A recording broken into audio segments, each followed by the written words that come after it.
50. Bienvenidos. Al episodio Número 50. de Pixel Podcast. Está lindo, ¿no? Es redondito. Lo logramos. Costó 3 años llevamos haciendo esto. Hace poco se cumplieron, ¿no? Sí, hace poco. Sí, pasó desapercibido el cumpleaños. Pasó desapercibido. Y no sería posible sin ustedes. No sería nada. Ujú. Sería dos locos hablando al vacío. sería muy gracioso si a esta altura no tuviéramos Nadie. nadie escuchándonos. Pero sabemos que no es el caso porque justo para hoy tenemos muchas preguntas de ustedes para responder. Así que vamos derecho al grano, ¿no? Sí, diría que sí. Ask Pixel. Hablando de Offset by One, que hablamos la vez pasada. Sí, Es el Ask Pixel número 4. claro. Empezamos en el episodio 10, ¿no? No, No, en el 20. en el 20. Sí. Ahí va. Es muy confuso. Porque dirías, en el 10, claro, saltearon el 0 en el 10, pero no hubo un episodio 0. ¿Sabes que en el calendario gregoriano no hay un año 0? Hoy hablaba con un amigo, mi amigo Cepo, me dijo, che, no hay un año 0. O sea, tenemos una corrección entonces para hacer. Sí, más o menos, porque después es como que entramos a investigar un poco más a fondo y es como un poco menos claro de lo que... ¿Hubo un año 0? No hay un año 0 en el calendario gregoriano, ¿no? Que el calendario gregoriano empieza en el año 1 con el nacimiento de Cristo y es 1 después de Cristo. Y el año anterior a eso, en el calendario gregoriano, es el 1 antes de Cristo, sin pasar por 0 en el medio. Sí, se lo comieron. Sí. Sin embargo, hay un estándar de fechas, uno de esos estándares ISO, no me acuerdo el número, pero no es muy relevante, que está basado en el calendario gregoriano y encaja el año 1 en el año 1 después de Cristo, Ujú. pero el año anterior a eso lo llama año 0. O sea que todas las fechas anteriores al año 1 Están desfasadas por 1. están desfasadas por 1 con lo que se suele usar cotidianamente, que es el gregoriano. Que creo que es lo que usan los historiadores. Claro. Creo que todavía usan el gregoriano y no este estándar ISO. Claro, cuando estás hablando de cosas tan viejas, Sí, como que un año más o menos no importan. O sea, ¿estarán diciendo en el año 13 antes de Cristo? ¿O será tipo el siglo II antes de Cristo? ¿Entendés? Como que a grosso modo más o menos tipo 50 años, ¿no? supongo que hay eventos históricos que tienen fechas exactas, que deben estar... Porque esas cosas, viste, nunca se sabe bien con... O sea, encontrás un documento que por ahí tiene una fecha, no sé cómo medirían las fechas, no sé, en cada región del mundo, antes de... Entonces, no hubo un año 0, entonces el año 2000 fue el milenio propiamente. El año 2000... Cuando... No, claro, el calendario gregoriano empieza en el año 1. Sí. O sea, el punto de partida es el año 1. Entonces cuando terminas ese año y empezás el año 2... En realidad, cuando empezás el año 101, estás cumpliendo 100 años, ¿no? Claro, si lo contás, claro, como si fuera vidas humanas, ¿no? O sea, uno cumple un año cuando ya completó un año. Ahí cumplís uno. Claro, sí. Si un año es un intervalo de 365 días que empieza en el año 1, primero de enero del año 1. Sí. Entonces, claro, cuando es el año 2, se cumplió un año. Entonces, en el año 2000 todavía Claro. faltaba un año. Claro, Sí. eso es lo que argumentaba la gente hinchapelotas en el cambio de milenio, que decían, no, es el año que viene. Eso igual es un cambio milenio, solo que podés contar desde el año 0, si querés. Pero no hubo. No hubo en el calendario gregoriano, pero bueno. El año -1. Ni siquiera es el -1, es el 1 antes de Cristo. Claro, gracias Cepo por la ofuscación, por la aclaración que nos confundió más. Bueno, vamos a las preguntas. Bueno, Nico Ungar nos pregunta: estoy buscando cosas para leer. ¿Tienen algún libro interesante que hayan leído últimamente? Otra persona más también preguntó esto, ¿no? Sí, Tiaruma Baby también preguntó lo mismo. Ok. Recomendación de libros. Sí, no, retomé un libro que había colgado hace un montón. ¿Cuál? Se llama Superintelligence. Es un libro es sobre inteligencia artificial, pero es muy denso de leer, por eso lo había colgado en su momento. Como que tiene un montón de jerga técnica, de gráficos, de números, de cosas así. Es como que no es muy ameno de leer. Me interesaba mucho el tema, pero en un momento dije, uy, qué fiaca. Y lo colgué ahí y ahora lo retomé. Esto me interesaba preguntarte, relativo a la pregunta. O sea que no estás leyendo libros frecuentemente. En el último año no vengo leyendo tanto, ¿no? Porque me pasa lo mismo. Yo tradicionalmente no leía durante todo el año, pero durante algunos meses, por ejemplo en el verano, leía 3, 4 libros y después Sí. a lo largo del año leía un par más. Ujú. Y no sé si es un factor de la edad o si es un factor... Probablemente tiene más que ver con la tecnología y que tipo leo el celular todo el día, básicamente, Sí. en vez de leer libros. Pero estoy leyendo muy poco y me estoy tratando de obligar a leer últimamente. Como Ujú. digo, bueno, voy a leer 20 minutos por día. Sí. Y siento que es como una buena práctica para la cabeza. Sí, sin duda, sí. te obliga a hacer esto de, o sea, cuando uno lee cosas en internet, en general todo viene en bocado pequeño y todo te reclama atención, entonces tu atención está saltando de un lado a otro constantemente y en cambio un libro es como un flujo más constante que requiere que mantengas esa atención puesta en una cosa, Ujú. como que Sí, ejercita, no sé, como, te obliga a no estar multitasking, claro, te produce menos ansiedad también, como que leer cosas en internet generalmente hay muchos agentes buscando atrapar tu atención, ¿no? sí. Sí, En un newsfeed, en Reddit, como siempre hay como clickbait o cosas tratando de atraparte. ujú, Un libro es más como, el libro tal vez está intentando atraparte, pero vos estás tratando de que el libro te atrape también, entonces claro. como que no hay una puja de tratar de robar tu atención. Ujú, Volviendo a la pregunta, yo estuve leyendo también 2 libros que no puedo terminar ajá, por este problema que acabo de mencionar. Uno es la autobiografía de Christopher Hitchens, ujú, que la estoy leyendo hace un montón, es un libro muy gordo y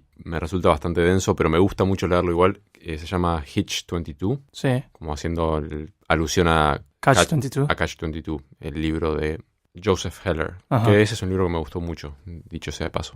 Sí, lo tengo que leer. Está buenísimo. Se olvidó una frase, es un catch-22 es algo Sí.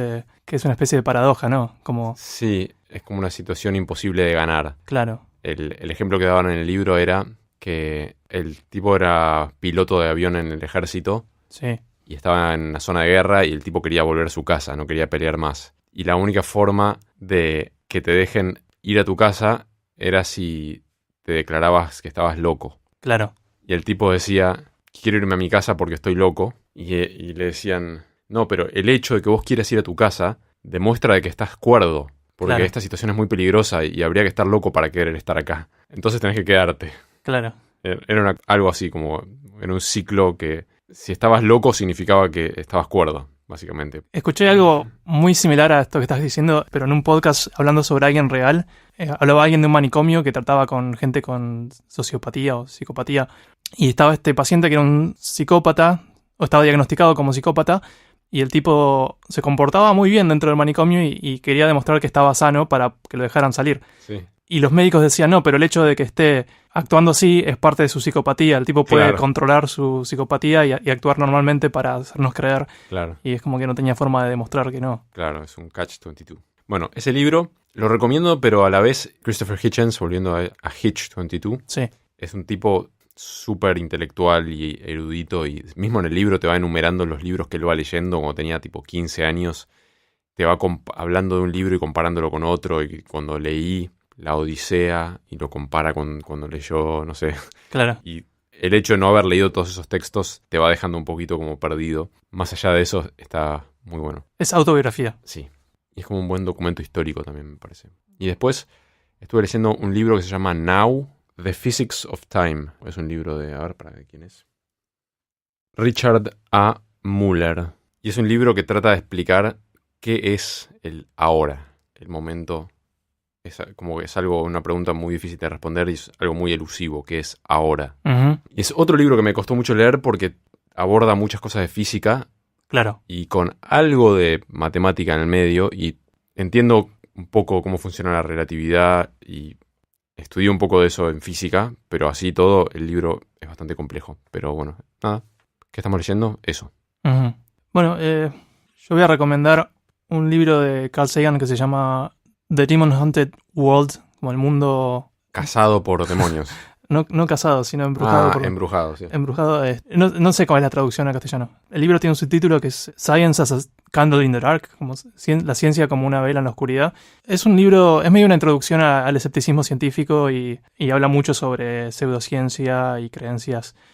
Es un libro ya tiene como un par de décadas, creo que lo escribió en el 95 por ahí. Ujú. Pero sigue siendo, bueno, siempre va a ser relevante me parece, pero con todas las teorías conspirativas ridículas que hay hoy en día dando vueltas, Ujú. creo que más que nunca es Necesario. importante, sí, adoptar como una mentalidad escéptica fuerte. Y no sé, da bastantes herramientas y es un libro entretenido además, es bastante...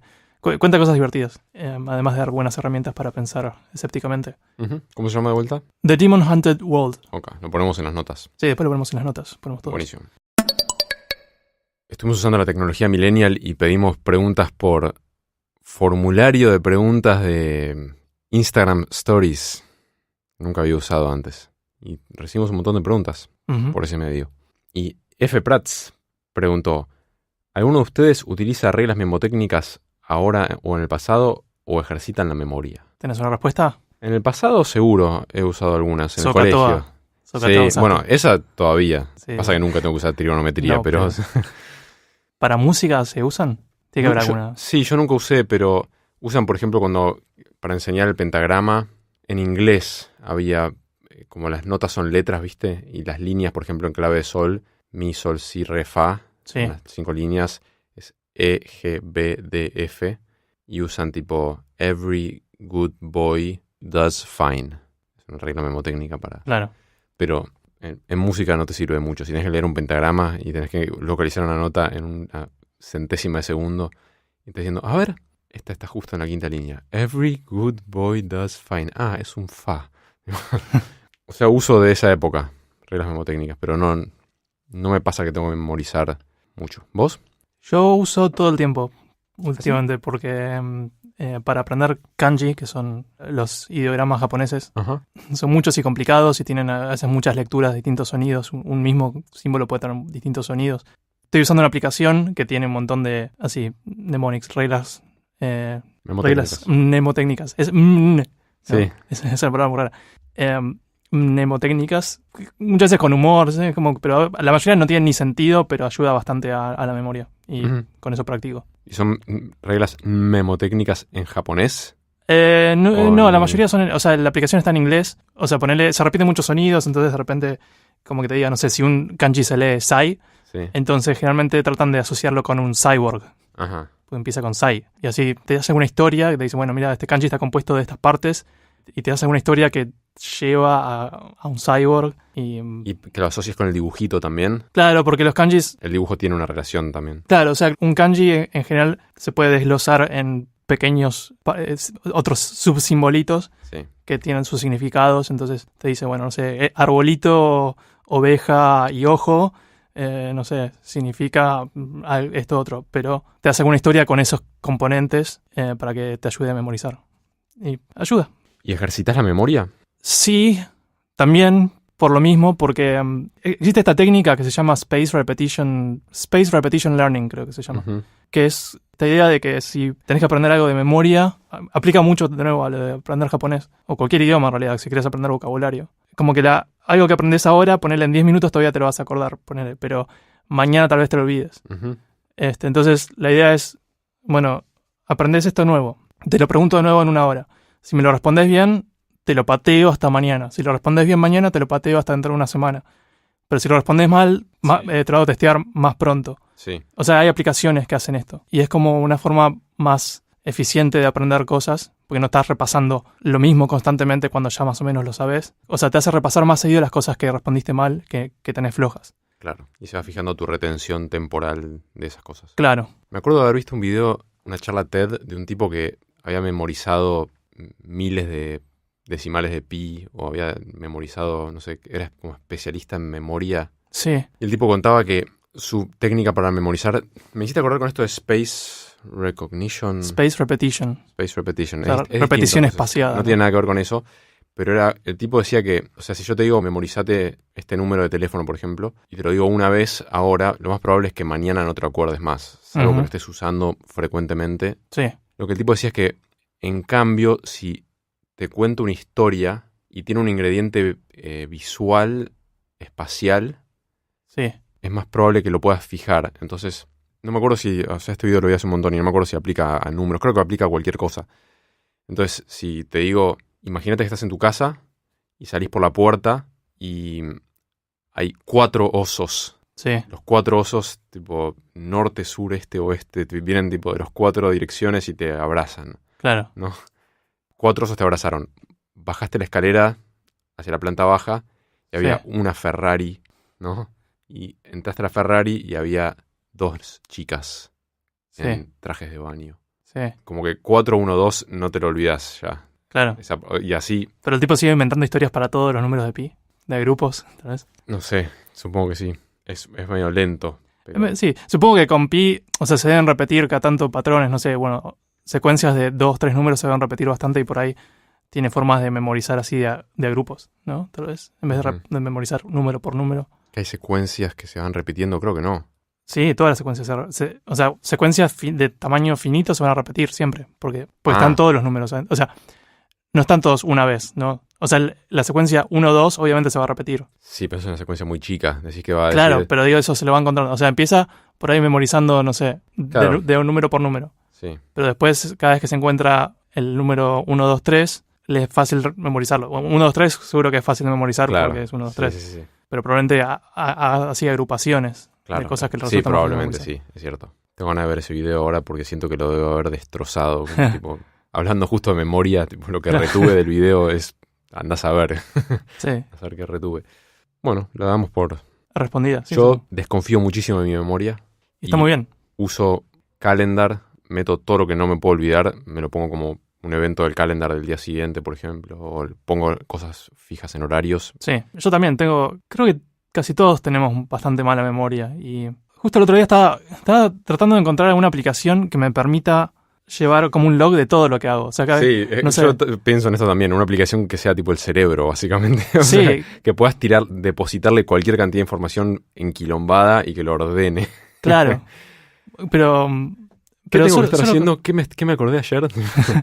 pero solo con cosas como, no sé, el otro día por ahí le debía plata a mi mamá y le pagué. Pero si no la anotaste, por ahí pasó una semana y te olvidaste que le pagaste, ¿no? Exacto, sí. Y si pudiera tener una aplicación donde fácilmente pudiera anotar cada cosa de ese tipo que hago. Y que te lo ordene. Porque no querés estar Sí. armando todas subcarpetas y tipo finanzas con mamá cuando compré empanadas. Claro, No sé. pero bueno, aunque no lo ordenase, si fuese solo una secuencia de eventos que fui anotando, después si no me acuerdo puedo volver y tratar de encontrar. Va a ser tedioso, pero hay veces donde importa mucho acordarte que hiciste con algo. Claro. Y Sí, no bueno, sé, notes puedes tipo tirar un notepad del celular, puedes tirar cosas y después puedes buscar. claro, Pero claro. tenés Sí. que acordarte de meter todo ahí. Sí, si alguien sabe de alguna aplicación así que esté buena, cuéntenos. Sí. Sería útil. También cuando estacionan en el estacionamiento de un shopping, por ejemplo, Sí, y dejé el auto en el 5D, trato de hacer alguna regla memotécnica ahí, sí, para acordarme. ujú, Entonces, no sé, si estoy con alguien le digo, bueno, viste que tenés cine 3D, ujú. sumémosle 4D que te tiran agua y 5D perfume. O sea, es cine con agua y perfume, listo. Y ya está. Lo sacás en la foto del celular, Javier, es más fácil. No, porque después tenés que borrar la foto y como no puedes al menos un número y una letra retener en tu cerebro. Y Está es bien, divertido está cuando bien. estás caminando en el estacionamiento ir pensando tipo Masajear la memoria un poco. 3R. Es grande el estacionamiento, ¿no? 3R. Sí, Chef, si llegó a R. Como decís, tipo la Trinidad, Dios Hijo, Padre, Espíritu Santo y Está bien. Ricardo.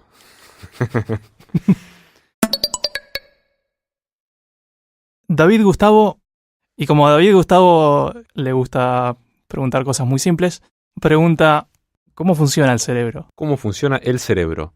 Bueno, ¿Viste la película Inside Out? sí. Ahí está, básicamente. Tenés como tipitos adentro. Sí, tenés Uno es uno para verde, el enojo, uno- uno es para la felicidad, otro es para la introversión Ponele, sí. y así. Creo que no vamos a ni siquiera intentar abordar esta pregunta. Es muy difícil cómo funciona el cerebro. Además, no se sabe del todo cómo funciona el Claro, cerebro. ese es el punto, ¿no? ¿Es justo decir que el cerebro es la cosa más complicada que conocemos? Puede ser. Porque nada hecho por el ser humano me parece que es más complejo que un cerebro humano. Ujú. Y después de un cerebro humano dentro de la naturaleza, la siguiente cosa más compleja se me ocurre es el cerebro de un chimpancé. Pero bueno, vos le habías mandado esta pregunta a Julie también, ¿no? A ver si ella tenía algo para aportar. Sí, la respuesta de ella fue decirle que si supiéramos nos quedaríamos sin trabajo todos los neurocientíficos. Perfecto. O sea, básicamente sí, hay mucha gente que se dedica a tratar de entender y tratar de responder esa pregunta, ¿no? Me imagino a todos los neurocientíficos estando todo el día como, che, ¿y esto cómo funciona? No, ¿Cómo no funciona tengo ni esto? idea. ¿Vos sabés Sí. algo? No. Sí. Sí está como dividido, tipo el córtex auditivo, el córtex visual, la corteza visual, no sé. Lo tienen como medio segmentado en partes donde ven que Sí. hay más actividad para mirar y más actividad para mover las manos y demás. Pero también todo está pasando en todos lados. Sí. Creo que hablamos un poco de este tema cuando tocamos el proyecto este de Elon Musk, Sí. Neuralink, Ujú. del cual no hubo más noticias, creo. No. Yo no escuché más nada. Pero en ese episodio, no sé qué episodio fue, por ahí después podemos poner el link a ese episodio. Ujú. Pero algo tocamos de como anatomía cerebral. Sí, es cierto. Bueno, acá hay una pregunta de Tiaruma Baby. Tiaruma Baby. Dice, estoy empezando el CBC. Me anoté en Ciencias Físicas. Any advice que no sea estudiar mucho? Arre. Creo que nunca había dicho arre en mi vida. ¿Ciencias Físicas es física o es otra cosa? Creo que sí, creo que es física. Ujú. Sí. Eso estudió Julie, ¿no? Ella es física. Sí, y De grado, su carrera de grado. claro, sí. Any advice que no sea estudiar mucho. Yo por ahí tengo algún advice. A ver, Depende cómo seas como persona. Si no sos de charlar con desconocidos, haz un esfuerzo por hacerlo, porque probablemente sea un muy buen lugar para conocer gente. sí. Esto no te va a ayudar posiblemente con la carrera, pero tal vez sí te ayude a la larga con muchos aspectos de la vida. Incluso te puede ayudar con la carrera, porque por ahí conozcas a alguien que te ayude a estudiar, Ujú. que te ayude a entender cosas. Por ahí conozcas a un amigo, como yo conocí a Pedro. Sí, nos conocemos del CBC. Sí. Y creo que en cualquier rubro los networks son muy importantes. Y cuando uno está estudiando no piensa mucho en eso, porque estás pensando en el contenido que tenés que aprender. Ujú. Pero después, en la vida real, los networks ayudan mucho. Sí. Eso es un advice. Sí, yo no sé qué agregar porque iba a decir lo mismo que dijiste vos. ¿En serio? Sí. Cuando vos y yo nos conocimos en el CBC nos juntábamos a estudiar bastante y teníamos otro amigo con el que nos juntábamos también Sí. los tres. Ujú. Shout out a Juan Sí. Macuca. Que no sé si nos escuchará Juan. Pero no sé, a mí personalmente me servía por el lado de estudiar también. Sí. Pero sí, lo mismo que dijiste vos, en el CBC y en lo que siguió de la carrera hice los amigos más fuertes que tengo. Bueno, le mostré la pregunta a Julie, Ujú. como dijiste, ella estudió física Sí. en la UBA también. Muy buen trabajo de producción hubo detrás de bambalinas. Sí. Voy a leer la respuesta de ella. Dale. Porque dice, no sé si es un gran consejo, pero recuerdo muy claramente un día en la práctica de Física 1, yo hacía los ejercicios, Hacía todos los ejercicios. hacía todos los ejercicios e iba y le preguntaba al JTP si estaban bien todas las clases. Un día el JTP dijo, Julia, no te puedo responder más esta pregunta, fíjate con los dedos, le dijo. Dice, al principio no entendí nada y después casé lo que me dijo y me cambió mucho. En física abstraemos todo al punto de que deja de tener sentido. Y básicamente el secreto para saber si está bien era fijarse si tenía sentido.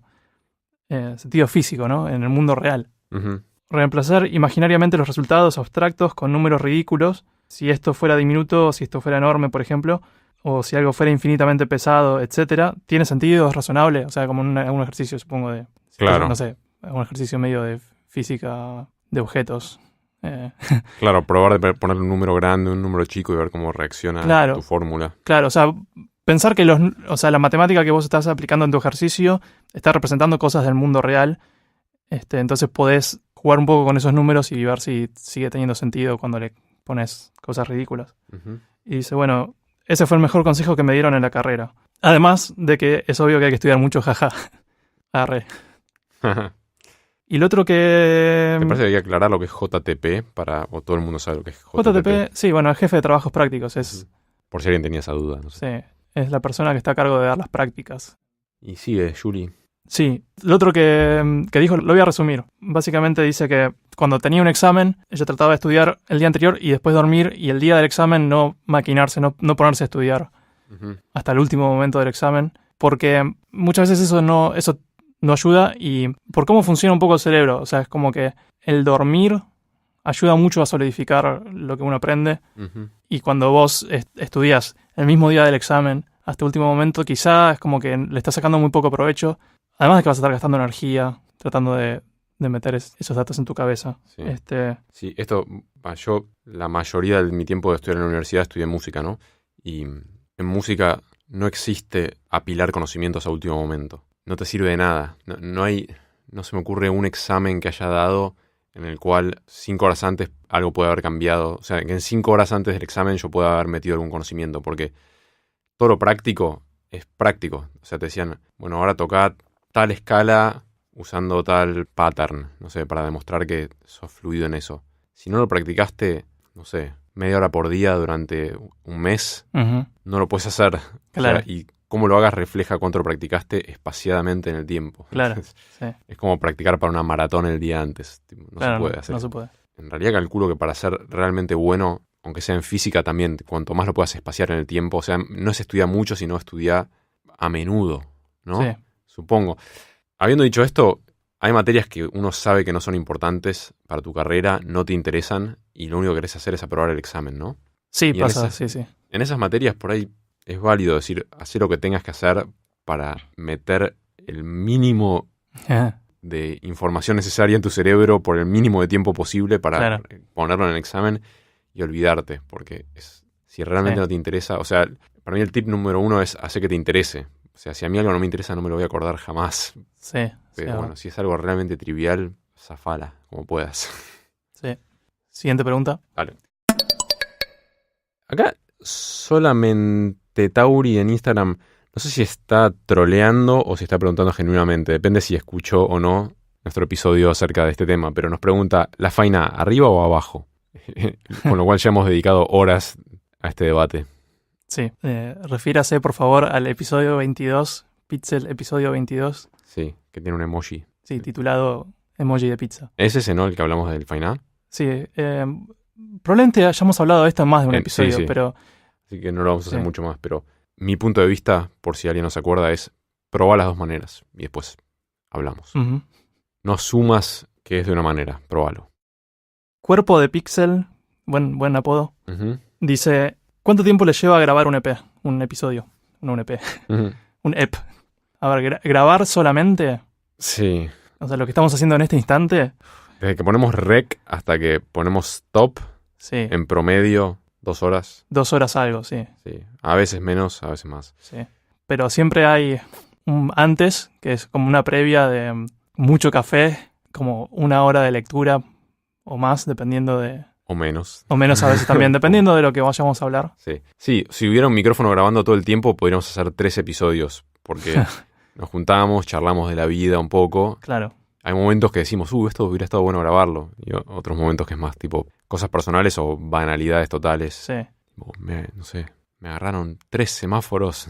No sé, cualquier cosa. Sí, cosas de ese estilo. Pero hoy hablamos de reciclaje, Un poco, sí. por ejemplo. Podría haber habido un episodio entero de eso. Ya va a venir. Pero bueno, si contás todo ese tiempo son como 5 horas, 6. Sí. O sea, y después, una vez que terminamos de grabar, o después hay como, no sé, 15, 20 minutos que estamos como pasándonos los archivos y guardando cosas. Uh-huh. Sí, está el tiempo de setear, poner los micrófonos, Sí, setear eso todo. suma un poco de tiempo. Y después está el post, que es la edición que le metemos a un episodio. Y eso yo creo que lleva bastante más tiempo que grabar en sí. Uh-huh. Porque creo que somos medio obsesivos con la edición. Sí, y la verdad es que últimamente estamos sacando episodios con un nivel de calidad inferior al que nos gustaría. De edición, decís. De edición, sí. Los estoy sacando porque digo, bueno, si no, no salen nunca. Pero me gustaría poder dedicarle 2 horitas más a cada episodio. Entre 2 y 4 horas más Sí. a chequear que esté todo bien. Pero no tengo ese tiempo últimamente.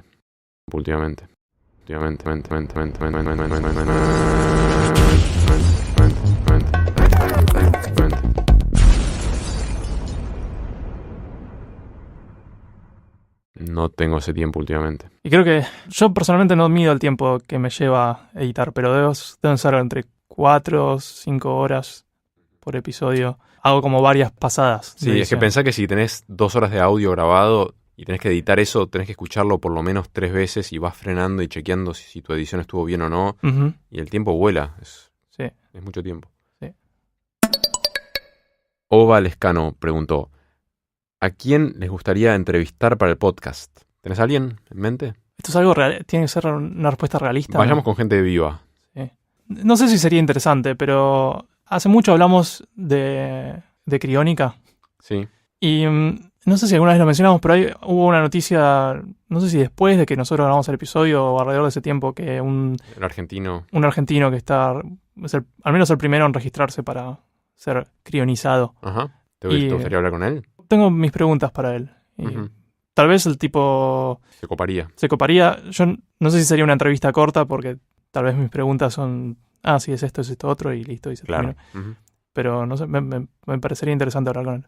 Una persona que yo había pensado era entrevistar a Núñez Cortés, Sí. de Lelutier, Uh-huh. y hablar un poco del libro suyo también de... ¿Cómo se llama el libro? ¿Los juegos de Mastropiero? Ese. Yo no lo leí. Yo sí, estaba muy bueno y estaría bueno hablar con él acerca de ese libro. Después me ha pasado mucho, sobre todo cuando estuve en Los Ángeles, que conocí un montón de gente interesante que hubiera estado bueno entrevistar para el podcast, gente que trabaja para la NASA, gente que trabaja para Tesla, gente del mundo del audio, de la música, Sí, y no hablan español. claro. No hablan es un español tema. muy bien y eso limita bastante. Hemos considerado entrevistar gente del mundo Bitcoin también. ¿Te acordás que Pedro no se acuerda? No, La verdad es que yo a veces pienso que hay un montón de gente que me gustaría traer. Y sí.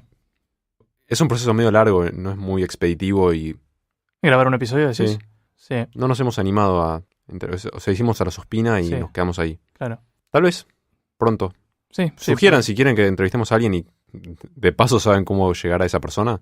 Sí, Sugiéranlo. sí. No estamos totalmente cerrados a la idea. Cristian Preiti pregunta, ¿se vendrán las tazas de Pixel este año? Y pone un emoji con la cara de ojos de corazones. Podría ser. Buena idea. Como que- Probablemente no, pero claro, no, estaría sí, bueno. no lo tenemos para nada investigado. O sea que, no sé, podríamos hacer un poco de investigación. Se me hace que el envío es un poco más delicado para que no Sí. se rompa. Seguramente. Estaría bueno. Sí, no estaría mal. Podemos ver. No hay promesas. Ujú. Gustavo Molina 21 pregunta, ¿qué opinan del trap? ¿Vos tenés una opinión del trap? Tengo cierta confusión con qué es trap. O sea, cuando pienso en trap, pienso en ese... no sé cómo... Sí, el hi-hat sí, electrónico súper rápido. Sí. Pero de repente tenés no sé, escuché eso en canciones, Sí, ese elemento infiltró a todo el pop. claro, como en cosas, sí, en música de artistas muy distintos. Claro, ese es en Wikipedia dice, se caracteriza por los hi-hats subdivididos. Sí. Es eso, ¿no? Sí, o sea, es como que dice, sí, es el estilo de hip hop que tiene hi-hats subdivididos, bajo sub grave y el bombo del estilo de la 808, que es un drum machine que hacía Roland en los, no sé, 80s. Que sí, que está re de moda eso, pero eso está de moda en toda la música, o sea, todo el pop usa Sí. mucho eso, o sea que creo que el trap es el pop de hoy en día, básicamente. Claro, es tan amplio que... O sea, escuché cosas que entran en esa definición. Supongo que es trap y me gustaron y otras que no. Sí. Me gusta. Hay un video de Rick Beato. Rick Beato es un tipo que tiene un canal de música que está muy bueno, que creo que lo mencioné alguna vez, pero lo recomiendo, lo vamos a dejar en el link. Y tiene un video en el que hace un mini rant acerca de estos hi-hats subdivididos y los compara con un insecto, que no sé si es la cigarra, porque dice el nombre del insecto. Cicada. La cicada, ¿es lo mismo? ¿Una cicada? Es una especie de cigarra, me parece. Que hace trrr, tipo, hace un sonido. En el rant, el tipo dice que en algunas canciones ya el hi-hat está tan subdividido y tan excesivo todo el tiempo y está tan rápido que no se aprecia ningún ritmo y es básicamente como si tuvieras una chicharra haciendo ruido cada tanto. Cuando empezó a popularizarse la subdivisión así rápida del hi-hat, me parecía medio divertido, me emocionaba un poco, tipo, y escuchar distintas subdivisiones. Sí. Era como una variedad rítmica que el pop o el rap no tenía muy frecuentemente, entonces era medio divertido. Ujú. Después de un rato ya es como, ya está, no es Cansa un novedoso. Hay modas musicales que me divierten y por ahí en algún otro episodio empecemos a hablar. Hay un artista en particular que descubrí que me gustó, que es argentina, pero creo que vive en Berlín. Se llama Catnap. Napp. Ajá. Y creo que lo que hace es trap. ¿Es una recomendación? Sí, Pedro recomienda. Sí, yo recomiendo. Pedro recomienda. Pero en resumen te diría que el trap no sabemos mucho. No. Hay canciones que tienen elementos de trap que me parecen buenísimas. Y Ujú. opino que el pop hoy en día tiene muchos elementos del trap, o tal vez sea trap, lo que está de moda hoy en día a nivel global, y que hay canciones que están buenísimas y que cada vez más pasa por la producción y menos por la melodía, la armonía, cada vez pasa menos por elementos tradicionales de la música y pasa más Claro. por cómo está hecha sonoramente esa canción y cómo maneja las expectativas Sí. psicoacústicas. Y es algo que me fascina bastante. Ujú. Y de hecho, estoy produciendo mucha música que tiene esos elementos. Me piden mucho eso Ah, sí. y lo hago. Y me Incluso divierte. esto del hi-hat. Sí, totalmente. Sí. Es bastante fácil de hacer. O sea, realmente es muy básico. Lo que no es tan fácil es la parte sonora de cómo hacer que el tema te envuelva y te transporte y te haga sentir cosas con muy pocos elementos musicales, entre comillas, ¿no? Es todo elemento sonoro. Ujú. Por ahí da para hablar en otros episodios y ahondar con ejemplos musicales. Seguramente sí. Igual sí quiero hacer un pequeño rant de viejo respecto al trap. A ver. Y al pop en general. Que es que estaba siendo un poco políticamente correcto recién. Y me pasa que cuando la producción está muy buena o algún elemento de una canción está muy, muy bien hecho, por ejemplo, no sé, yo siempre doy el ejemplo de Ariana Grande, que canta increíblemente bien y tiene música muy bien producida, y eso generalmente me alcanza para disfrutar de una canción. O sea, si bien no es algo que pongo en mi celular, en mi Spotify para escuchar habitualmente, me puede gustar. Pero sí me pasa que siento que la música está flaqueando desde el punto de vista de las letras, está flaqueando desde el punto de vista de composición a menudo. No siempre, pero que cuando escucho el top 10 de Spotify de pop de la Argentina, Ujú. me quedo corto, digo, como que, ¿qué pasó? O sea, nadie compuso nada, no sé, nadie se preocupó por la composición y Sí. sí está todo bien producido y suena lindo y tiene una actitud y eso lo valoro y me parece que está bueno, pero Pero cuando analizás el top 10, ¿no es una tendencia que tiene ya bastante tiempo? sí, una tendencia a medio mediocridad compositiva de letra y música, eso decís. Sí. Sí, O sea, cada hablando de top tanto, 10. sí, eh, cada tanto llega al top 10 música realmente bien hecha en todos los sentidos, ujú. pero a menudo no. Y es medio desilusionante escuchar que letras súper banales y hasta con la rima pobre, o sea, porque si querés hablar de que tengo plata, tengo autos, tengo minas, pero lo haces de un modo ingenioso, gracioso, divertido, que rime muy ingeniosamente, puede estar bueno. O sea, no Sí. digo que tenés que inventar un nuevo concepto, o sea, toda la música trata sobre cosas humanas, Ujú. habla del amor, de la tristeza, de, no sé, podés hablar de los autos y la plata si querés o lo que quieras, pero cuando hay como cero esfuerzo en hacer una canción original, me molesta un poco. Está bien, pero no tiene relación con el trap. No relación directa. O sea, No, que sea pero trap no es lo que implica está en que... el top 10 hoy en día. Claro, está bien. Fin del rant. Pónganse las pilas. Gilles Suárez pregunta, ¿por qué en los relojes con números romanos el 4 está mal escrito? Yo investigué un poco porque no sabía a qué se refería. O sea, me No es imaginaba. el 4 romano Claro, son 4 palitos de uno en vez de un 1 y una B y una B corta. corta. Aparentemente es válido escribir 4 palitos. Y según leí, como que primero vino esa forma de escribir y la forma sustractiva vino después. Como que primero se hacía solo de modo aditivo. Ajá. Entonces el 9 se escribía B corta, palito, palito, palito, palito. Y pero habría, no sé, relojes de sol, tal vez, que tuvieran... Había relojes de sol que se escribían con 4 palitos. Y no sé, creo que no hay una respuesta definitiva de por qué algunos relojes todavía usan esa escritura. Pero también hay relojes con números romanos que tienen I, B corta. Hay de los dos. Sí. Está bien. Si vos haces un image search de Google, Sí. vas a ver mayormente I, B corta y algunos que tienen 4 Is. Y ahora, ¿esto habrá cambiado la forma de escribir el 4, el 9? ¿En números romanos habrá cambiado durante el Imperio Romano? Seguramente, ¿no? No tengo idea. Matías M. Madrid pregunta, ¿cuál es, si lo hay, su próxima meta, proyecto u objetivo más grande? A nivel individual, personal y a nivel pixel. Chan, Matías, diste en la tecla, pusiste el dedo en la llaga. ¿Tenés alguna meta, proyecto o objetivo grande a nivel... Sí, bueno, él pregunta el más grande y no necesariamente el más grande sea grande. Claro, vamos a comer, ese es un objetivo Bueno, sí, personal. ponele, claro. Pero podría ser que tengo algunas metas. El tamaño tal vez no es muy ambicioso.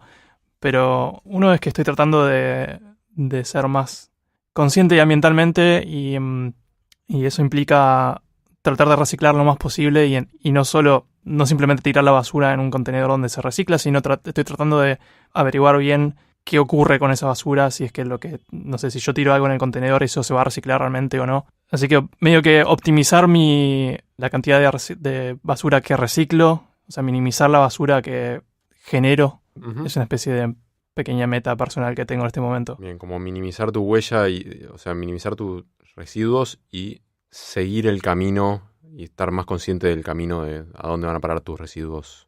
Claro, que sería maximizar la eficiencia de mi reciclaje. Sí. Es como Ese algo que es un estoy... ese es un proyecto que tenés, digamos. Es un proyecto, ¿cómo se dice? Es un proyecto medio vago, ¿no? Porque no es que le puse un nombre y estoy como... Pero últimamente estoy bastante ocupado en eso, es como tratando de juntar información al respecto y quizá cuando sienta que entendí bien cómo hacer todo esto. ¿Vas a traer el podcast? Tal vez lo traiga al podcast o tal vez busque otra forma de difundir y hacer que más gente Estaría se bueno. A mí me atormenta todos los días eso y la verdad que no hago nada al respecto. Como que separo los reciclables de la basura Sí, y después termino con una bolsa grande de reciclables y no sé qué hacer. Y Sí. voy a un contenedor, yo vivo en Capital, ¿no? Y voy a un contenedor de reciclables y veo que está lleno de cualquier cosa, tradicionalmente hay Claro. de todo, y no sé Sí. qué se recicla y qué no. claro. Y decís, bueno, tal vez, no sé, esto le interesa a un cartonero, esto se puede llevar. Sé que hay lugares que toman, no sé, que puedes llevar aceite, hay lugares que puedes llevar plásticos. Básicamente, en resumen, no tomo un rol muy activo y me gustaría saber un poco más. Ujú. Me gustaría que sea fácil, tipo, tener la Sí. tranquilidad de conciencia de que el gobierno recicla lo que está en los contenedores de reciclaje y que la gente separa bien, pero Claro, pero es ni siquiera sé cómo hay que separar porque no hay mucha información. como que hay que ser demasiado optimista para confiar en eso, ¿no? En el gobierno y el resto de la gente. Y Sí. por eso es que estoy tratando yo, por mi cuenta, de asegurarme de que si reciclo, se recicle. Y Sí. Y la practicidad siempre va, a menudo va en contra de lo ecológico, ¿no? Bueno, Ujú. ahora pedimos una pizza Ujú, y va a venir un envase de cartón que Ujú. probablemente no se pueda reciclar. claro. Al mismo tiempo, si nos ponemos a cocinar una pizza, probablemente generemos más basura que si la encargamos.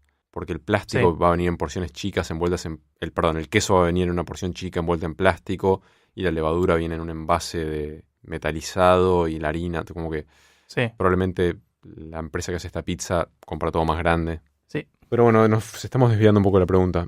Sí. Meta...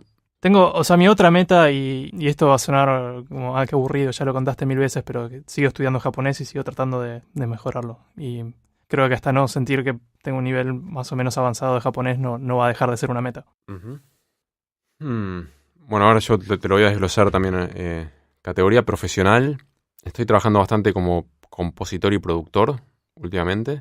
Sí, Y tengo una meta también ongoing, how do you say, como medio continua, sí, de ser mejor compositor y productor. También es medio vago, pero, pero es como autosuperación, Sí. Es una meta en sí. o sea, estoy constantemente como que jamás me siento a trabajar desde un lugar de yo ya sé cómo hacer esto, lo voy a hacer como lo hice antes y va a estar bien.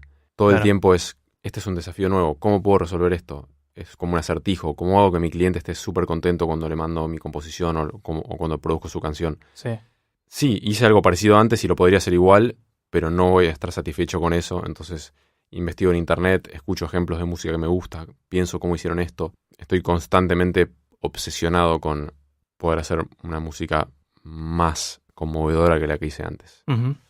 Eso, o sea, es vago, pero bueno, podría especificarlo, pero queda para otro episodio tal vez. Eso a nivel profesional. Me gustaría hacer música para una película que me guste mucho también la película, Sí, que sienta que es como un buen maridaje entre mi trabajo y la producción de la película, el director y demás. Estoy en algún proyecto encausado para ese lado, muy bien. pero contaré cuando esté más sólido. ¿Película propiamente dicho o No serie? es una película, pero no, dejémoslo. Está bien, está bien. Con mi banda Jacinto tengo como objetivo tocar en vivo un poco porque es algo que no hago Sí, y también quiero hacer música nueva. A nivel personal, queremos mudar con mi novia a un lugar más grande. Ujú. No sé si eso tiene algo que ver con el podcast. No, pero está bien, son metas. Y él preguntó a nivel pixel también, ¿no? A nivel Pixel, ¿tenemos metas? Deberíamos. Sí, o sea, creo que la meta que la planteamos entre vos y yo fue mejorar la frecuencia porque viene flaqueando bastante. Creo que había alguna otra pregunta sobre ese tema. Sí. Así que ya vamos a ahondar. Una meta es mejorar la frecuencia y para mí otra meta es mejorar la calidad. Sí, No solo tipo de la edición y del audio, sino que nosotros estemos en nuestra mejor versión a la hora de grabar. Y sí. ofrecer algo que sea útil para el que lo escucha. Y es algo que hablamos bastante de si estamos haciendo un podcast informativo o estamos haciendo un podcast de entretenimiento. Y si a los que nos escuchan esto les nutre a nivel información o a nivel estoy escuchando a unos amigos charlar. Claro. Y me siento bien escuchándolo. Y tratar de estar acorde a eso en nuestra mejor versión. Ujú. Porque uno puede hablar de el espacio y de Soylent y de traer información hasta cierto punto. Después, no sé, pensamos en eso, traer expertos a que hablen de temas o hablar de lo que más sabemos en realidad, que sería de programación y de música. Pero se volvería repetitivo, se volvería un poco medio, tedioso. Medio Sí, técnico también, sí. O sea, en mi día a día hago cosas más bien específicas. claro. Ese Goe, esta no sé si es una pregunta a Spitzel, pero fue un comentario en el post donde pedimos preguntas y dice, ¿cómo se llama el gato de la story? Porque posteamos unas stories en Instagram donde hay un gato medio pasivo-agresivo diciendo, ya preguntaste, ¿eh? Sí, el gato se llama Stinky y es de mi amigo Gregory Barbón. No sé si sabe que use su gato para estos stories, pero estuve con ese gato en Los Ángeles. Tiene una cara muy especial. Link a una foto del gato en las notas del episodio.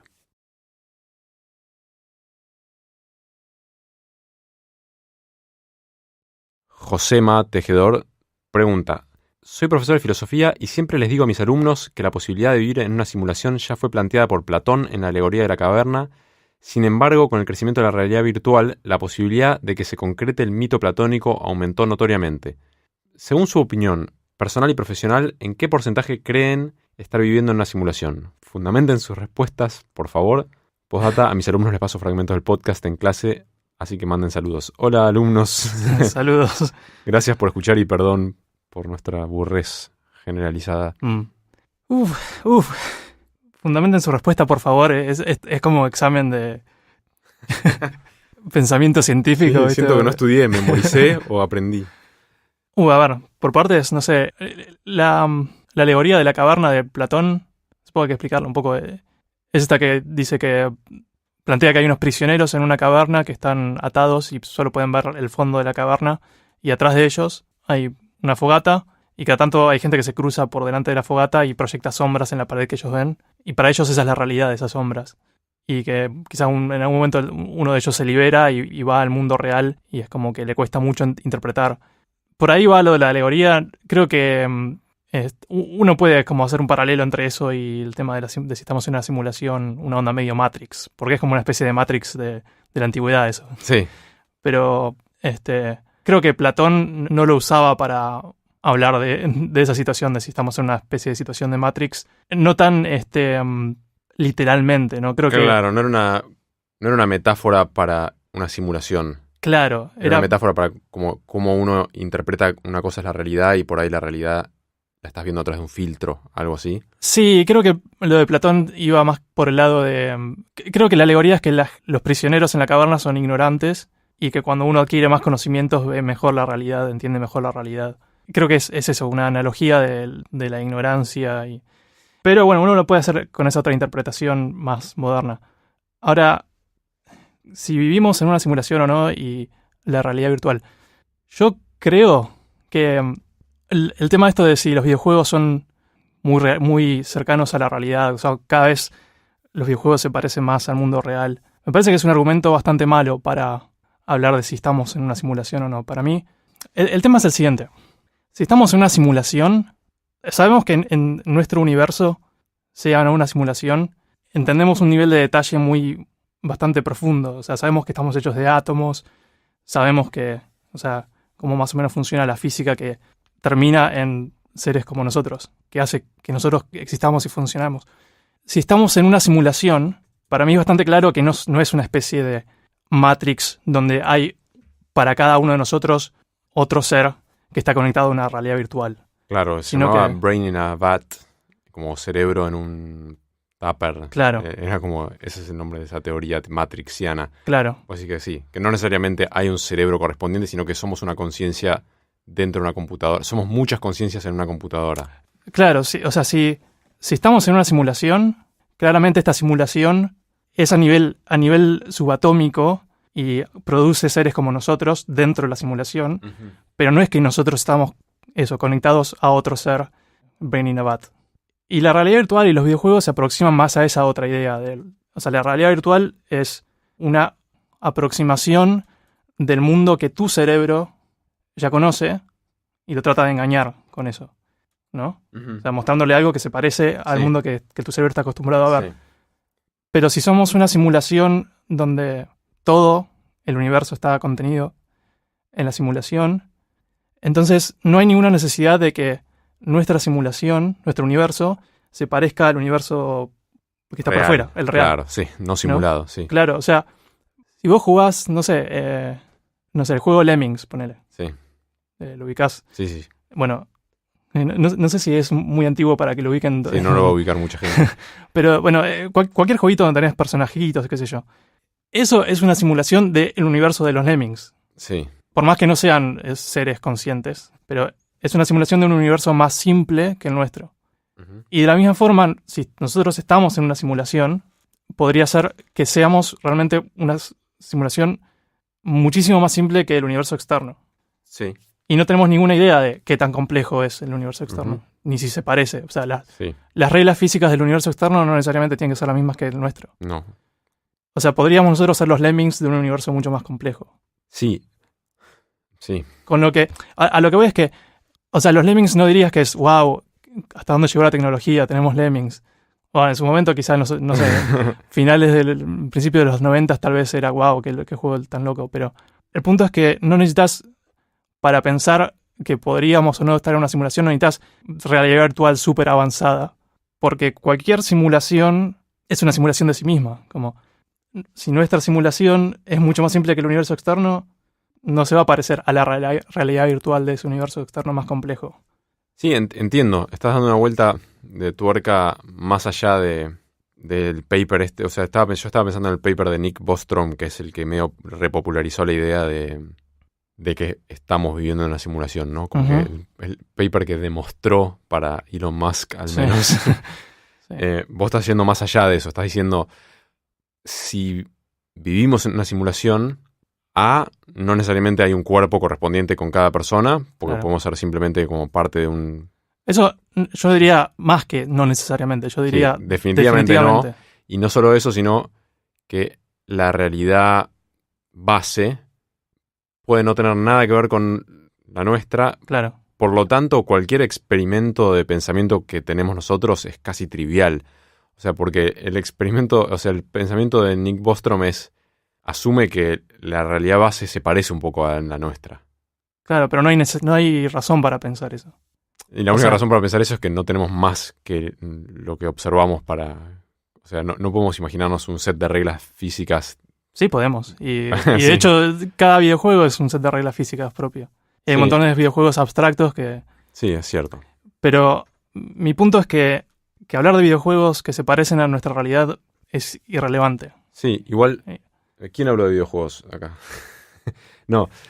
Ah, O sea, José Matejedor decía que con el crecimiento de la realidad virtual crece la posibilidad de que se concrete el mito de Platón. ok, Bueno, entiendo. si estamos hablando del mito de Platón, y sí, o sea, podría llegar a esa situación de Brain Abad, pero para mí eso no es lo mismo que la teoría de que sí estamos viviendo en una simulación. Ok. En todo caso, son cosas Sí. separadas. Sí, ahora en el paper este de Bostrom, él sí traza una relación entre el desarrollo tecnológico y la posibilidad de hacer una simulación, o sea, la posibilidad computacional de hacer una simulación Claro, del pero mundo. para mí es que no puedes sacar ninguna conclusión sobre cómo son las reglas de ese otro universo, el universo padre, Claro, o madre. o madre, o no sé cómo llamarlo, el externo. Sí, la realidad base. Claro, ni de qué tan, o sea, cómo sería una computadora en ese otro universo, ni qué tan difícil sería para esa computadora en ese otro universo del que no sabemos nada, computar este universo. Además, Sí, pero sí. es como que, en el fondo creo que me molesta un poco los paralelos con los videojuegos, porque siento que confunde las cosas. Igual los videojuegos suelen tener como bastante resemblanza, bastante semejanza con la física nuestra. O sea, Sí, obviamente. porque no nos apuntan- podemos imaginar tampoco algo tan distinto. O sea, no vamos a hacer algo en 7 dimensiones porque no podemos ni siquiera meterlo en nuestra cabeza. Claro, Pero claro, puede ser que la realidad base cuente con seres que se mueven plásticamente en una dimensión más que nosotros. Ujú, sí. O que ni siquiera las dimensiones sean parte de las... Claro, Reglas de juego. la verdad es que no sabemos nada, Pero sí, con este pensamiento tuyo, con esta línea de pensamiento que estás planteando, no se puede hablar casi de nada, entonces. No, podemos hablar de si estamos en una simulación o no. Mi punto es que el paralelismo con videojuegos es un poco absurdo. No te gustó. Está bien. Pienso que podría ser que si nosotros estamos en esta simulación en el universo externo, podría ser que la computadora que nos simula es súper básica, no necesariamente... Claro, Claro, porque cuando comparan con videojuegos, siempre observan mucho mirá qué tan reales están llegando a ser los videojuegos. Claro. Y eso no tiene relevancia para mí. Claro, está bien, sí. Creo que todo el mundo empieza con la premisa de que la realidad base se parece o es igual a nuestra realidad. Está Y bien. entonces el teorema de Bostrom, el paper de Bostrom habla de civilizaciones que están corriendo en sus computadoras simulaciones de ancestros. Ancestry simulations le llama él. Sí, Entonces sí, está asumiendo que la realidad base es igual a la realidad nuestra. claro. O sea, Pero mirá, sí, tal vez estamos en una simulación, y tal vez la realidad base es parecida. tal vez la realidad base es parecida, pero si no podemos determinar ni siquiera si estamos en una simulación, menos podemos determinar cómo es el universo por fuera. No hay nada que podamos decir sobre eso. Sí, es como mega escéptico tu enfoque. No, porque no estoy diciendo que no sea posible que estemos en una simulación. Estoy diciendo que compararlo con videojuegos no lleva a nada, es irrelevante. Está bien, pero se puede hacer el ejercicio mental de decir, el ejercicio de Bostrom es como diciendo, ponerle que esta es la realidad base y no estamos en una simulación. Ujú. ¿Qué tan probable es que podamos nosotros desarrollar, o sea, que podamos simular una entidad que se sienta consciente, que sea consciente, ¿no? Sí, Y hoy en día sentimos que el jueguito de computadora o una simulación de computadora que tiene lemmings o que tiene lo que sea, estamos bastante seguros que no es consciente. Estamos Ujú. bastante seguros que nuestras tostadoras no tienen conciencia y que nuestra computadora no tiene conciencia. No, Sí. no estamos del todo seguros, pero estamos bastante seguros. Entonces, yo estoy del todo seguro. bueno, Bueno, ponele que pero no entendemos por qué nosotros somos conscientes. No, bueno, está bien. Entonces no sabemos, por ahí el celular es consciente y está pasándola mal y etcétera, ¿no? Digamos que la duda que permito, el margen de duda que me permito es minúsculo. Ok, De que las Bueno. computadoras actuales no tienen conciencia Conciencia. segura. Sí. sí, podríamos debatir eso un rato igual, pero avancemos por encima de Ujú. eso.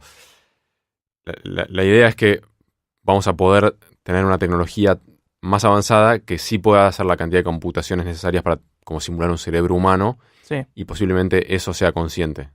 Sí, pero para mí no tiene que ver tanto con qué tan avanzada es esa computadora, sino con entender cómo construir una conciencia algorítmicamente, Claro, que es algo que no sabemos aún. Yo creo que la computadora puede ser bastante lenta y aún así puedes hacer tener- una conciencia que funcione muy lento.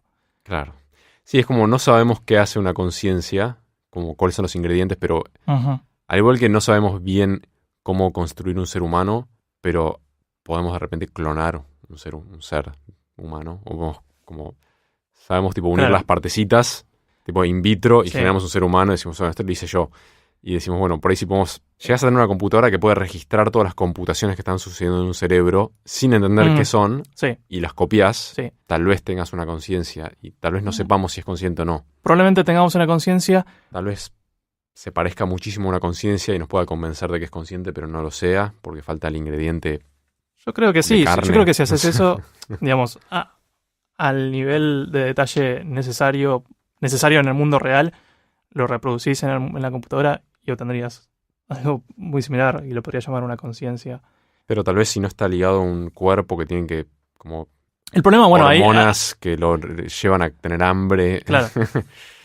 Sí, pero además está el problema de que la definición de conciencia no está muy clara. O sea, Ujú. definir conciencia es un problema muy difícil. Sí, José, nos mataste con esta. Sí. Aparte se está riendo porque el chabón es tipo filósofo y Sí. se leyó todo, es tipo todo boludo. Pero resumiendo, igual no se conoce esa receta para construir esa conciencia hoy en día, pero si la tuvieras, no necesitas que corra en tiempo real siquiera. Porque imagínate que nosotros estamos en una simulación, la simulación en el mundo externo podría estar corriendo súper lento y por ahí que tipo tarda un año en hacer cada cuadrito, un cuadro de tipo Claro, cada instante. sí. En el mundo externo es un año, pero nosotros percibimos la vida a la velocidad dentro de la simulación. Sí. Entonces no importa qué tan lento sea afuera, Ujú, para nosotros va a ser siempre ujú. el transcurso del tiempo como lo conocemos. Sí, está bueno, interesante, punto. Pero, punto aparte, la probabilidad de que estemos en una simulación, Sí. O sea, mi intuición es que no estamos en una simulación, pero es una intuición. Obvio, sí. Y probabilísticamente podrías hacer un argumento que diga que es más probable que sí a que no. Sí. Si decís, Ese es el punto de Bostrom, que probabilísticamente es más alto que sí a que no. claro, como si, no sé, nosotros como humanidad en algún momento creamos una simulación que incluye conciencias y cosas así. Porque ya creamos simulaciones que no las incluyen, pero si creamos una que las incluye, Ujú. y varias otras civilizaciones extraterrestres, asumiendo que hay varias, llegan al mismo punto y construyen simulaciones. Entonces, en algún punto tal vez, si vos sos una conciencia, Ujú. sea más probable que estés en una de esas simulaciones, porque por ahí nosotros podemos de repente hacer correr un montón de simulaciones. Quizá en algún punto tengamos computadoras que vos podés en tu casa correr tu propia simulación y cada persona va a tener, o en su celular, cada simulación, cada celular va a tener su propia simulación y son miles de millones de simulaciones. Ujú. Entonces, probabilísticamente, si vos sos una conciencia, probablemente estés en una de esas miles de millones de simulaciones de universos. Sí. Y no sabes ni cuántos niveles para adentro estás. Claro. Por ahí, en el celular ese, el tipo está corriendo una simulación y una persona dentro de esa simulación Sí, está también corriendo una simulación. claro, Y no sabemos cuántos niveles para adentro puede ir. exacto. Pero, no sé, esa línea de razonamiento suena que puede andar. Yo intuitivamente, pero solo intuitivamente pienso que no estamos en una simulación. Claro. Yo también, al mismo tiempo, no sé qué carajo es esto que llamamos Claro. realidad. O sea, ¿Por qué estamos? todos los días en algún momento me salta esa cosa y digo, tipo, ¿qué es esto? Sí, Qué loco. Cuántas preguntas sin responder que no se van a responder.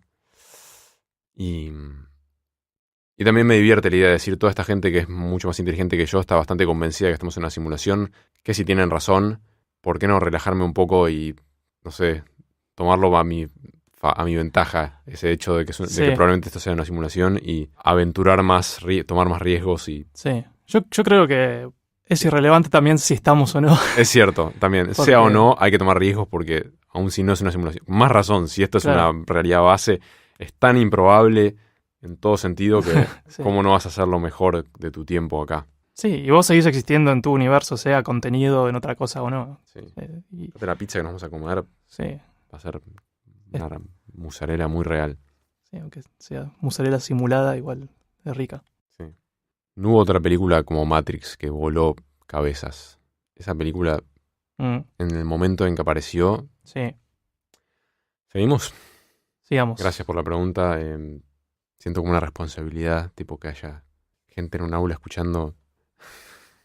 Sobre la pizza que vamos a comer. Hacemos lo que podemos. Chicos, gracias por su amable paciencia y gracias, José, por bancarnos, Ujú. por pasar esto en la clase. Gerore pregunta, ¿qué cosas básicas de la vida sienten que entendieron demasiado tarde? Un saludo desde Mar del Plata. Un saludo hasta Mar del Plata. Saludos, Mar del Plata.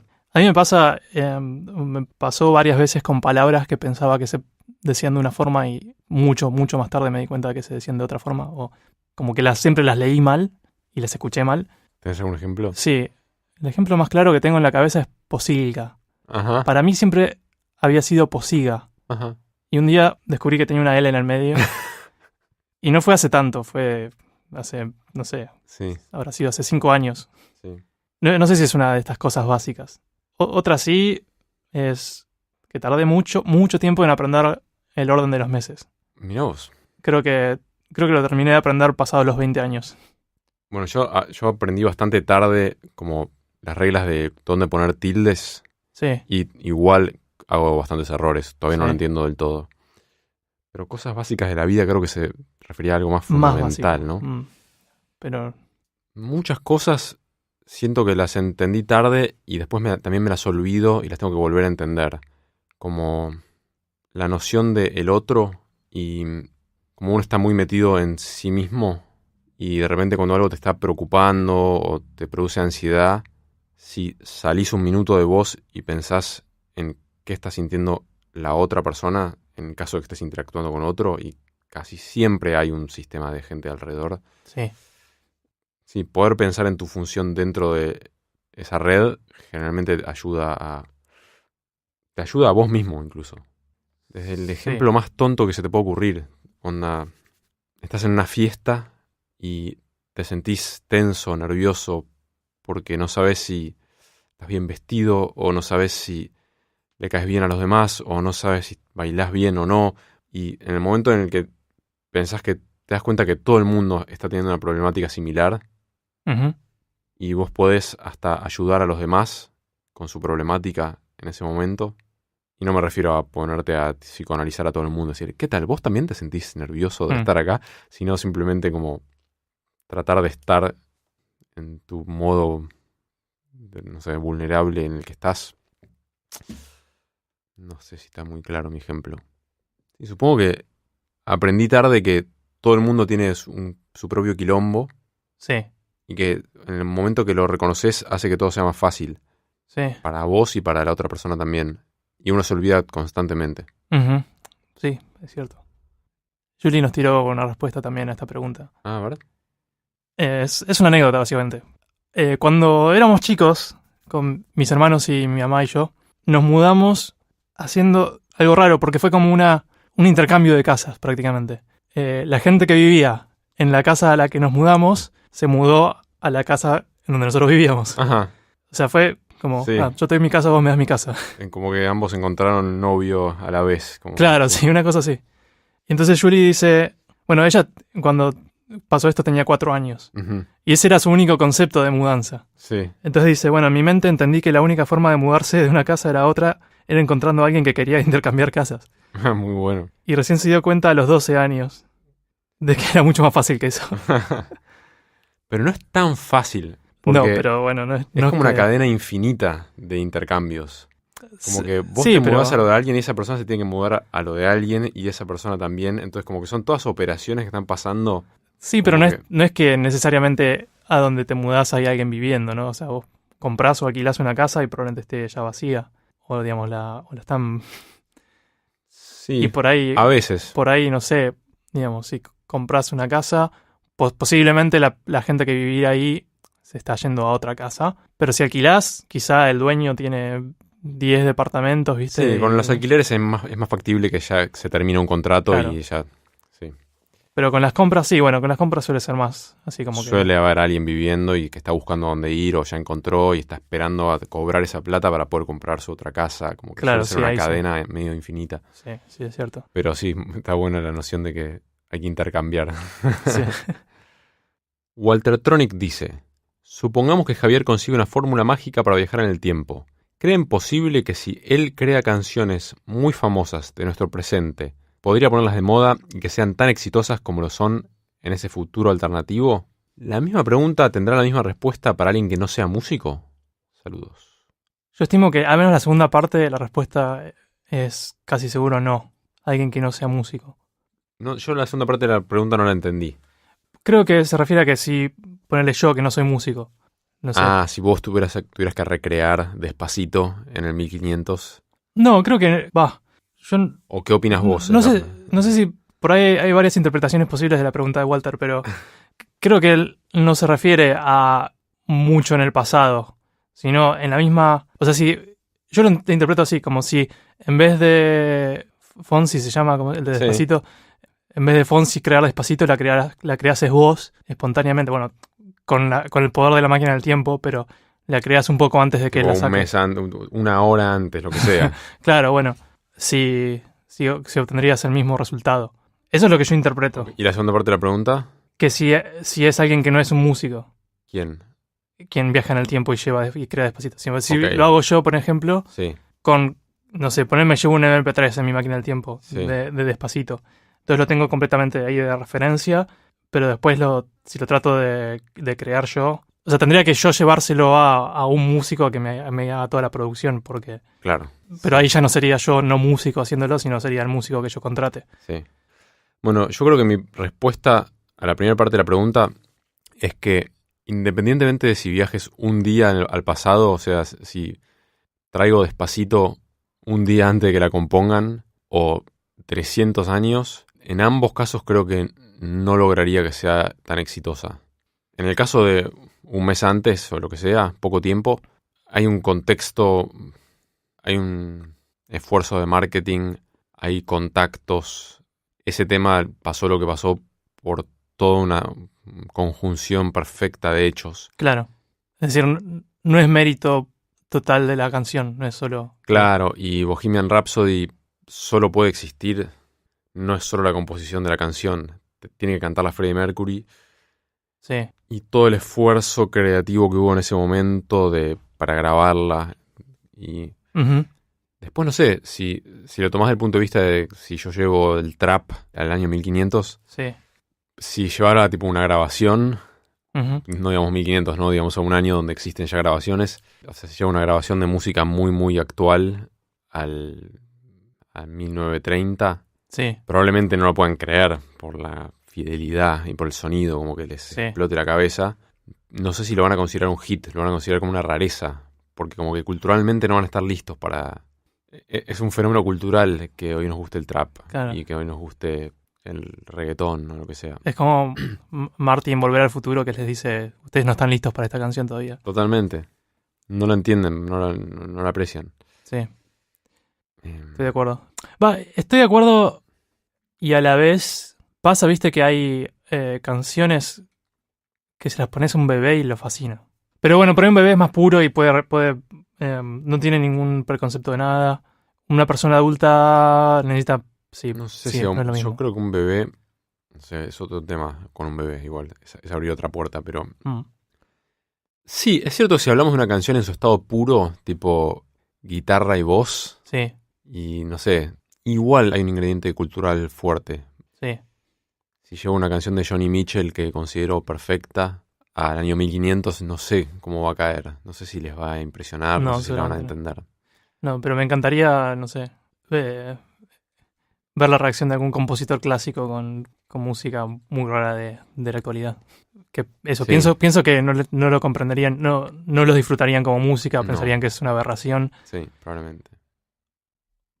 pero no sé. Y comparto lo que dijiste, creo que para la mayoría de las canciones que son muy exitosas necesitas todo el contexto de quién la creó, de la popularidad que tenía en el momento, del aparato de marketing. Sí, sí. Los No para contactos. quitarle valor a Despacito, ¿eh? No, También pero tiene que tener su valor, o sea, por es supuesto. todo, sí. Pero yo creo que así como está Despacito, que es un hit mundial, hay canciones que si no tuvieras ningún contexto de Despacito, si la escuchás por primera vez sin ningún contexto, y escuchás una canción de un nadie que quizá es del mismo género o lo que sea, podría gustarte más esa otra, pero es nadie. Y Despacito tiene la ventaja de que la compuso Luis Fonsi. Sí, Ahora creo que podría pasar un poco con canciones que son tipo One Hit Wonders, como... El otro día salió un documental en YouTube sobre la canción Blue de Eiffel 65, ¿la viste? Sí, no vi el documental. Está interesante el documental. Es una canción que compusieron, creo que eran 3 productores italianos, Ujú. fue un mega éxito mundial y nunca más hicieron nada que se le pareciera. Sí. O sea, nadie más conoce más nada de ellos. Además se separaron al poco tiempo, fue la única canción que hicieron juntos. Sí. Y fue como todo una especie de tormenta creativa perfecta. Pero si tomaras esa canción y pudieras producirla muy parecido, yo creo que el hecho de que surgiera de la nada y llegara a tener esa popularidad, posiblemente pudieras reproducir eso poniéndole bastante ganas. Más fácilmente que podrías reproducir Bohemian Rhapsody y tener el mismo éxito. Claro, sí. Igual vos estás asumiendo que que podés tener la misma canción sonando de la misma manera y en la misma época, pero justo antes. Algo así. Sí, Y en más vez de sí. estar en Italia, que estás en Buenos Aires, ponele. Claro. Y Y probablemente sí, el no estar en Italia. haga que ya no funcione. Claro, eso es cierto, sí. Ujú. Sí, yo creo en el valor intrínseco de la música por lo que es. Y también creo que la música realmente buena y los músicos realmente buenos llegan a la superficie bastante a menudo. Ujú, Pero una canción solo es como muy débil, es como una bella flor en ujú, el medio de una mega pradera y claro. es muy difícil que eso sobreviva. Tal vez también si vas al pasado había mucha menos disponibilidad de música y solo el hecho de tener una grabación, no sé, Yo igual interpreté la pregunta como si vos lo reprodujeras, no, lo crearas de nuevo la canción y no solo le dieras play al MP3. sí. No. Y eso implica que tengo que hacer, claro, que tengo que hacer toda la canción. Que traigo Bohemian Rhapsody y la tengo que cantar. Claro. Me puse nervioso ante el prospecto de tener que cantar Bohemian Rhapsody. Raúl Duque Fa, Raúl Duque Fa, no sé cómo pronunciarlo, pregunta, ¿alguna vez experimentaron un sueño lúcido? Sí, yo sí. ¿Sí? Ujú. ¿Intencionalmente? No. O sea, más o menos, como de darme cuenta que estoy soñando y decir, sigámosla lo más posible. Estoy volando, uy, estoy soñando. Bueno, sigamos volando un rato más Mm, y eventualmente me despierto. No tipo, sí, tengamos 5 años de esto. claro. Yo creo que si es esa la definición, el simplemente darme cuenta que estoy soñando y poder mantenerme ahí un rato, Sí. creo que también. Ujú. Nunca intenté, como viste, hay técnicas para lograr el Sí. sueño lúcido. Y también es como que siento que hay como una idea de lo que es un sueño lúcido que va un poco más allá que solo darse cuenta que estás soñando. Pero no estoy seguro porque nunca lo experimenté, ni lo busqué, ni nada. Yo en un momento un poquitito hacía esto de anotar como despertarme en la noche, anotar los sueños y tratar de traer los sueños más al plano consciente durante el día y Claro. como tratar de cruzarte a los dos lados. Y, y en esa época por ahí tuve un poquito más de sueño lúcido, pero tampoco es algo que busqué realmente Ujú. con tenacidad. Sí, ¿vos sentís que soñás menos? Ahora que sos más grande, A ver. No, ¿no? creo que no. ¿Vos sí? No registro mucho los sueños, como que no le doy bola, me parece. Entonces por ahí se me borran muy rápido. O no sueño tanto, no sé. Yo tiendo a recordar bastante los sueños cuando me despierto. Ujú. Después, con el transcurso del día se me borran, se vuelven una... Pero todas las veces que te Nebulosa. levantás decís, uy, estaba soñando tal cosa. No todas las veces, pero muchas veces sí. Ajá. ¿Es algo que pasa, que uno sueña menos con la edad? No, no tengo idea. Qué bichos raros que somos, ¿no? Eh, Nos apagamos a la noche y empezamos a dormir y flasheamos Sí. cosas. Raro. Laxo pregunta, ¿qué tal? ¿Qué tal? Bueno, a ver, los nominados son TAL, Transportes Aéreos LTDA, una aerolínea brasileña que ahora cambió de nombre, se llama TAC. TAL, una ciudad en Irán, población 52. Ajá. O nombre artístico TAL, esta persona se llama Tal Benizri y es una cantante israelí-francesa. ¿Israelo-francesa sería? Ujú, sí, exactamente. Ujú. O franco-israelí. Vamos a ver, ganadores, Para mí la línea aérea. redoblantes o hi-hat de trap. No, es Tal, la cantante israelo-francesa, Franco-israelí. franco-israelí. Felicitaciones a Tal Benizri por ser la Tal. Fenómeno. Bien, bien investigado. RR User. Pregunta para Javier. ¿La decisión de sacar el disco en partes fue artística y desde el principio o fue algo que surgió durante la producción? Chan. Fue desde el principio, no fue artística. No es que pensé que cada subparte... O sea, elegí los temas para que cada subparte tenga sentido, Ujú. pero fue parte del proceso de ir terminando los temas de a poco y sobre todo la postproducción de los temas, ¿no? Los temas ya estaban grabados, se grabaron todos juntos. Y fue un poquito una estrategia de difusión, pensando que hoy en día poca gente saca discos enteros de un saque y como dar un poquito más tiempo para digerir los temas Ujú. de a poco. R-User también preguntó a Pedro o a ambos, siendo que viajas bastante. ¿Algún lugar que tengas pendiente pero consideres poco probable ir? Y si tienen que moverse a otro país que no sea Argentina, ¿a dónde irían? Yo viajo más o menos seguido, pero en general, digamos, viajo a lugares donde conozco gente. No me gusta estar en un lugar completamente solo, a mí me aburro. Entonces, si bien viajo más o menos seguido, suelo ir mucho a los mismos destinos, Ujú, donde ya conozco gente. sí. Así que no soy tan conocedor, pero igual, bueno, igual un lugar al que me gustaría ir y sea poco probable, creo que la Antártida. Ujú. Sí, creo que definitivamente. ¿Vos? Me gustaría conocer África. Ujú. Siento que es poco probable que conozca, o sea, tal vez algún día conozca Sudáfrica, por ejemplo, Sí, Madagascar, algo así, pero dudo que conozca muchos otros países de África. de África del Norte, por ejemplo. Ujú. Pero quién sabe. Mudarse a otro país, para mí en este momento Japón. Ujú. Sorpresa de nadie. Ujú. Yo, sí, también, para mí sorpresa a nadie que me vaya a vivir a Los Ángeles, pero también siento que podría vivir en muchos países Sí, y ser bastante feliz. Y sí, también depende mucho de la gente sí, que con la cual uno entabla vínculos. sin duda. Tiene una pregunta más. RR User, ¿no? Sí. Tengo otra pregunta que nunca aclararon. ¿Qué instrumentos saben tocar y cuál les gusta más? Bueno, para mí es fácil. El bajo. El bajo y el bajo. No sé, mi pregunta es larga, pero y como que parece medio presumida, pero Yo quiero escuchar un poco la lista. ¿quieres escuchar la lista? El instrumento que mejor toco técnicamente es el saxofón. Sí. Y aunque nadie preguntó qué tal toco cada instrumento. No tengo que hacer una declaración jurada de habilidades. Y el piano es es el instrumento que toco hace más tiempo. Y la guitarra es un instrumento que me gusta mucho tocar. Y estamos en mi estudio, así que te puedo decir, hay una flauta traversa, toco la flauta traversa, hay un ukelele, hay un clarinete, toco el bajo mal. No creo que no se puede decir que toco el bajo, pero puedo tocar. Toco la batería, dignamente.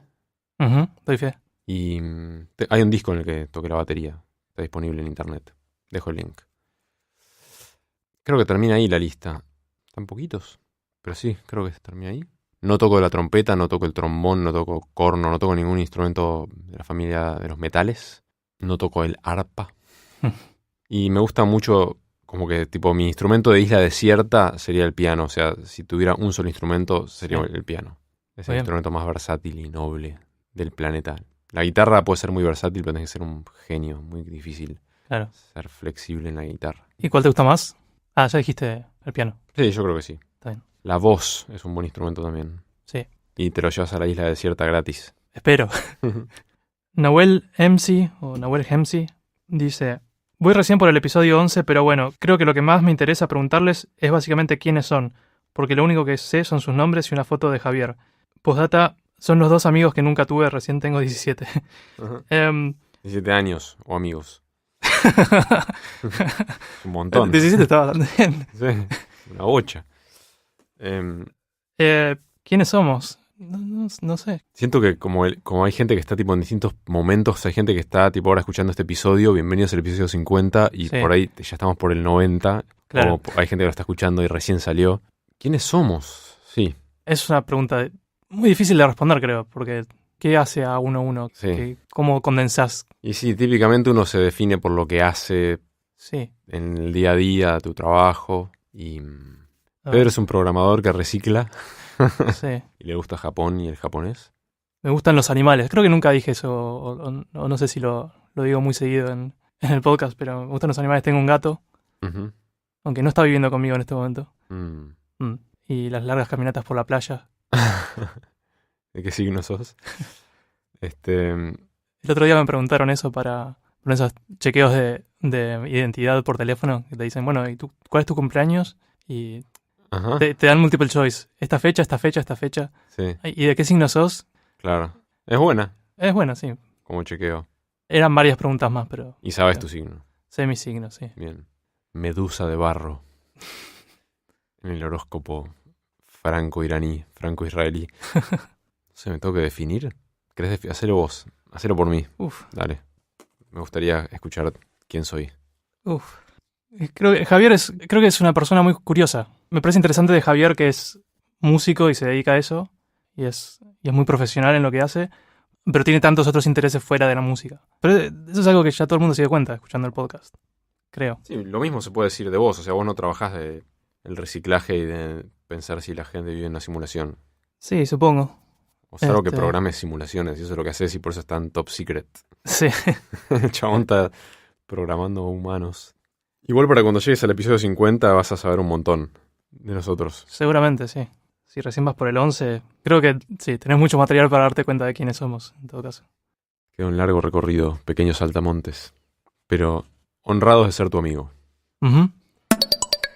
Ese nerd dice, charlando una vez con un amigo, que entre otras cosas es músico, yo, programador que no tiene idea de música, le planteé lo difícil que se me hace entender hasta lo más básico del proceso de composición musical. Conjugar instrumentos, ritmo, melodía, etc. y sacar de eso algo que suena lindo está más allá de mi comprensión. Su respuesta fue, componer es como programar. Si conoces el lenguaje, sus funciones y sintaxis, es solo poner todo junto. Es armar algoritmos y que todo sea estético. ¿Están de acuerdo con esta idea? ¿Por qué? Sí, digamos, yo creo que sí y no. Ujú. Si conoces el lenguaje, sus funciones y sintaxis, ¿podés componer algo que sea estéticamente lindo? Sí, creo que sí. Sí. Después, hacer algo como que sea especial, que sea... No sé, mi cerebro me remite todo el tiempo a este doodle de Google que salió hace poco, Sí, que habían hecho como una inteligencia artificial que hacía arreglos, ¿no? armonizaba al estilo de los corales de Bach, Sí, que analizó unos cuantos corales de Bach y armonizaba. Igual medio que sabía las reglas a medias, como que en vez de enseñarle las reglas usaron tipo machine learning o algo así. claro. Y entonces armonizaba medio erráticamente, a veces bien y a veces era un desastre. Pero bueno, no le habían enseñado las funciones y sintaxis propiamente. Pero hay software que sí sabe funciones y sintaxis y lenguaje musical y compone. Es tan complicada la pregunta. Por esto de que uno compone también en un momento cultural, ¿no? Y compones Sí. en un entorno, ¿no? Compones en la nada. Y compones para algo, para alguien, para tú. Si compones tu propia música, compones para tú. Yo no soy músico, pero trato de encontrarle agujeros a esta comparación y me cuesta un poco porque como músico te puede tocar que venga alguien y te diga, che, componeme algo que se parezca a esto otro para esta publicidad de, no sé, de caramelos, Serenito. sí, no sé, de Serenito. Entonces, vos usás esos conocimientos de las funciones, sintaxis, lo que, como sea que lo llamó, para generar algo parecido a eso otro. Hasta ahí es igual, en programación pasa exactamente lo mismo. Después, como músico podés ser creativo y buscar crear lo tuyo propio, y para eso también necesitas usar esos conocimientos, son necesarios, y le agregas tu creatividad, Sí, tu, tipo intuición. tu intuición, creatividad. Sí. Pero ahí que es donde dirías, ahí es donde se rompe la comparación. Creo que no se rompe porque Programando también tenés que usar tu intuición y tu creatividad. vos podés programar haciendo siempre lo mismo que hace todo el mundo, podés programar, digamos, usando el mismo lenguaje de programación que sabes de siempre, con las mismas técnicas que sabes de siempre, y no estás poniendo nada de creatividad ni nada, pero usas esas herramientas para llegar al resultado que querés. Pero también hay programadores que rompen eso y yo creo que usan creatividad y de repente dicen, no, bueno, me gustaría inventar un nuevo lenguaje de programación para hacer esto, o una nueva técnica, una nueva forma de hacer todo esto que nunca nadie hizo antes. Ujú. Y si bien el fin no es estético, creo que un poco el proceso creativo es muy parecido. Puede ser, sí. Hasta cierto punto, o sea, obviamente no es una analogía y todas las analogías tienen un punto de quiebre, Sí. pero yo creo que está bastante acertado. Yo Creo. puedo ir hasta más lejos y decirte que podés componer sin... Es más, puedo con certeza decirte que podés componer sin conocer el lenguaje, Ujú, funciones y sintaxis, ujú, y hacerlo de pura intuición. sí, O puedes tener cero intuición y yo te digo, mira, estas son las 12 notas, anda eligiendo al azar, sí, vamos a poner un ritmo o hacer un ritmo aleatorio y compusiste algo. claro, No sé si es lindo, claro, pero algo compusiste.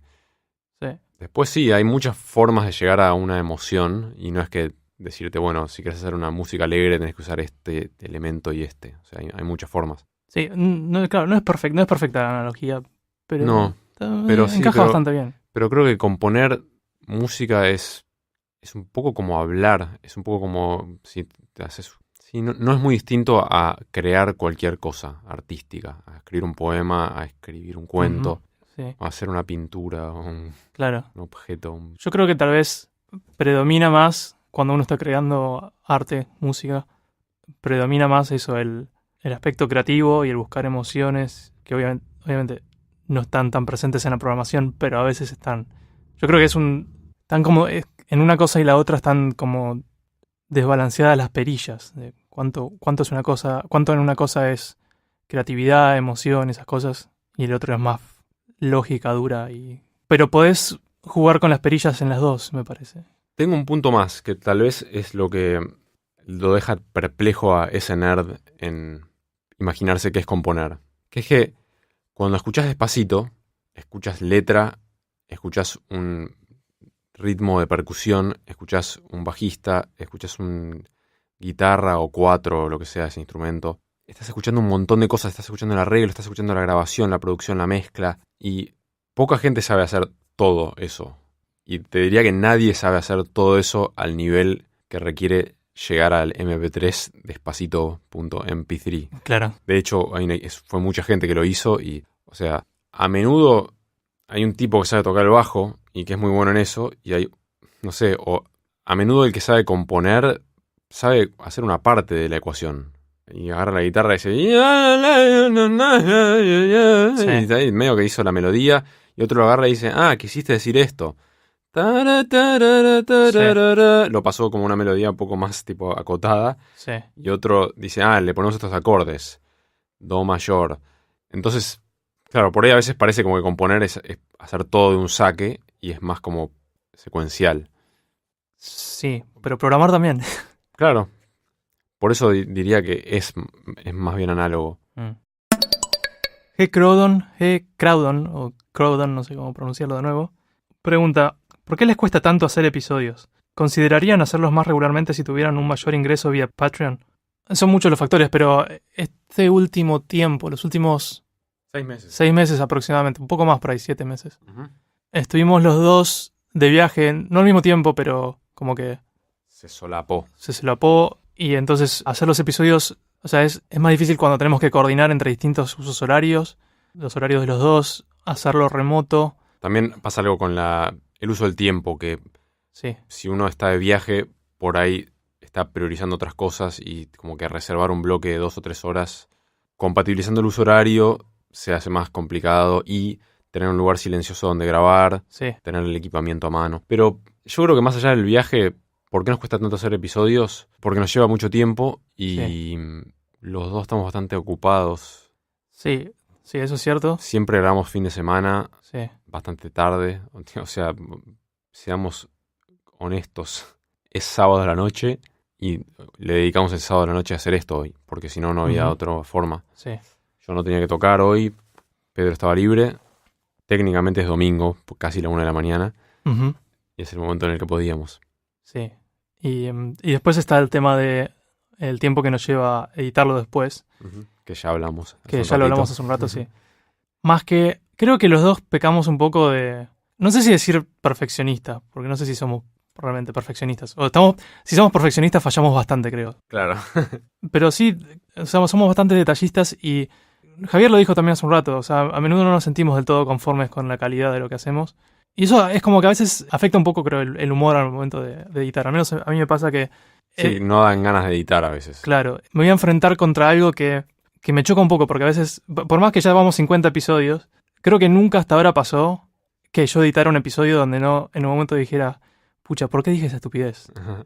Y eso es como que no sé, es como que me pone una especie de traba mental y hace que me cueste un poco más. Querer sentarte a hacerlo también. Querer sentarme a hacerlo y... dedicarle el tiempo. Sí. Y si consideraríamos hacerlo más regularmente si tuviéramos un mayor ingreso vía patreon.com/pixelpodcast, probablemente no. Claro, o sea, siendo realistas, no. Siendo realistas, no. O sea, yo creo que si tuviéramos un ingreso mayor en Patreon sería una señal de que hay mucha gente interesada en lo que hacemos. Sí. Y eso por ahí también sería una motivación. Sí. Y lo económico ayudaría a que podamos como más libremente decir, bueno, estamos sacrificando tiempo de trabajo, pero podemos hacerlo porque se compensa económicamente. Pero más allá de eso, creo que a los dos nos gusta nuestro trabajo. Entonces como que no queremos sacrificarle demasiado tiempo. Sí, es verdad. Yo igual, o sea, esto dentro de... O sea, siendo realistas, Patreon no nos deja demasiado ahora y muy difícilmente vaya a cambiar muy pronto, pero... Cubre los gastos. Hoy en día cubre los gastos directos, tipo hosting, sitio. Sí. El día que se rompa un micrófono, sonamos. Claro. En la situación completamente fantasiosa de que el Patreon nos dejara... Como pasa con algunos, bueno... O sea, nosotros hacemos un podcast en español que se escucha casi únicamente en Argentina. Entonces el público es limitado. O sea, no es como un podcast en inglés donde no solo está todo el mundo angloparlante, que en general son países donde hay mucho más acceso a tecnología y los podcasts se escuchan realmente mucho y muchos tienen facilidad para conseguir sponsors y hacen un Patreon y de repente juntan mucha plata. No todos, obviamente, pero es mucho más viable en esos países. Sí, además de eso, hay países no angloparlantes que hablan inglés y escuchan esos podcasts. También. Con lo que esa gente de repente tiene la posibilidad de tal vez hacer un podcast o hacer ese tipo de cosas más full time y hacerlo como su trabajo principal. Si ese llegase a ser el caso, que es completamente irreal, pero si pasara que pudiéramos juntar esa cantidad de Patreons, al punto que compita en los ingresos del podcast con los ingresos que obtenemos de nuestro trabajo normal, tal vez, yo ahí tal vez lo consideraría. Hacer como, o reducir... Cambiar la mi proporción trabajo. un poquito. Sí, Sí, o sea, yo creo que ni siquiera los de posta.fm viven de hacer posta. claro, no. Creo que no. Dudo mucho. Y debe ser como el network de podcast más popular de la Argentina por lejos, ¿no? Me parece. Bueno, ahora está Futurock, pero no son podcasts. Es como streaming en vivo, me parece. Que tiene mucha audiencia. Claro. No, o sea, esto al fin de cuentas lo hacemos como hobby. Sí. Y nos gusta hacerlo, pero como ya explicamos, a veces es un poco difícil. $1 millón por episodio. Por $1.000 cada uno por episodio hacemos uno por día. ¿Qué decís? ¿Cuánto lleva? ¿Cuánta plata? ¿Cuál es el precio, decís? Claro, ¿cuál es el precio? Mirá si hay un inversor, mirá si hay un oyente tipo que está ahí, el dedo en el teclado por poner el monto, diciendo, a ver, que me digan cuánto hace falta. Y pero uno apunta alto y después negocias para abajo, ¿viste? Como Claro. empezás $5.000 por episodio. Muchas gracias a todos por las preguntas que nos mandaron. Muchas gracias. Gracias a los que dejaron nuevos reviews ahí en todos lados. También muchas gracias. Seguimos. Gracias a nuestros patrons, a pesar de que no tenemos $5.000 por episodio, los apreciamos muchísimo. Totalmente. Y es eso, es que nos ayudan a hacerlo económicamente y también espiritualmente, anímicamente. Sí. Gracias al perro que está ladrando de fondo. Sí, y gracias a todas las motos que pasaron. Nos vemos en el episodio 51. No Sí, sabemos de qué se va a tratar. del área 51, claramente. Claro. Probablemente tenga algo que ver con Serenito y Despacito. Rima.